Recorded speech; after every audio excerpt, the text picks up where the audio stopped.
Today, we're going to dive into a really powerful and honestly quite moving idea. It's called the solar eclipse of suffering. And it's this incredible metaphor for how one person's illness can end up casting a shadow over everyone they love. So let me just start with a question for you to think about, one that's really at the core of all of this. What if your health wasn't just your own?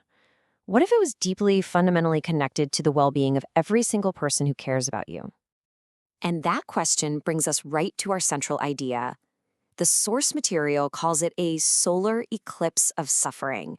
And it's a striking way to visualize how one person's pain can cast a very, very long shadow. So, what does that actually mean? Well, think of it like this. The person who is sick, they're the sun, the center of their own little universe. But the illness? That's the moon, and it moves in to block their light, to obscure it. And in doing so, it casts this shadow of suffering over everyone in their orbit, all the people who love them. This really gets to the heart of the message from the source. When the sun suffers, it never suffers in isolation. The distress isn't contained. It can't be. It radiates outwards, touching everyone who cherishes that person's light. Okay, so when that sun begins to fade, what's the actual ripple effect? The source uses another fantastic analogy for this. It compares it to a disruption in an entire ecosystem. You know how it works in nature, right? When one critical element is suddenly disrupted, it kicks off this huge chain reaction because the existence of everything else is so completely intertwined with it. And before you know it, the entire system starts to falter. It's such a powerful way to think about a family or a group of friends. We're all just like that ecosystem. The health of one person is absolutely crucial to the balance of the whole group. And we're not just talking about logistical problems or emotional strain here. The impact is, well, it's existential. The source puts it in this incredibly stark way. They may still breathe, but they will be lifeless in spirit. Wow. That really speaks to this profound hollowing out that can happen when someone you love is in deep pain. Now, let's shift gears a little bit. We're going to zoom in from that big, wide ecosystem view to something much more intimate and personal. The source gives us another beautiful metaphor for this idea of shared sorrow between two people.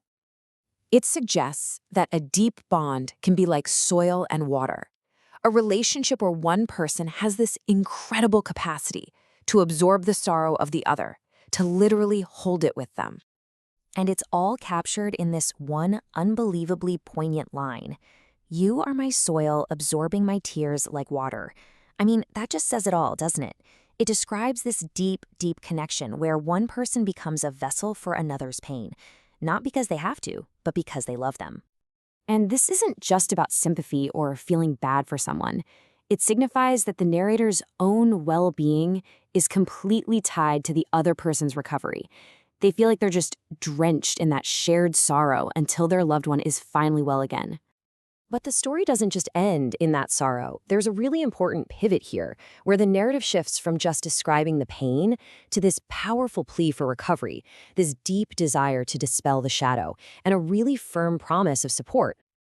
So here, we get this stark contrast between two different realities. On one side, you had the shadow of illness, which completely transforms the world into a place of distress, where just living is a struggle. But on the other side, you have the light of health, where everything can finally return to its rightful place, and life can just flow seamlessly again.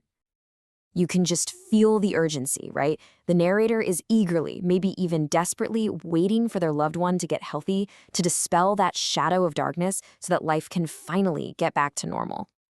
And this isn't just wishful thinking. It is backed up by this promise of absolutely unwavering support.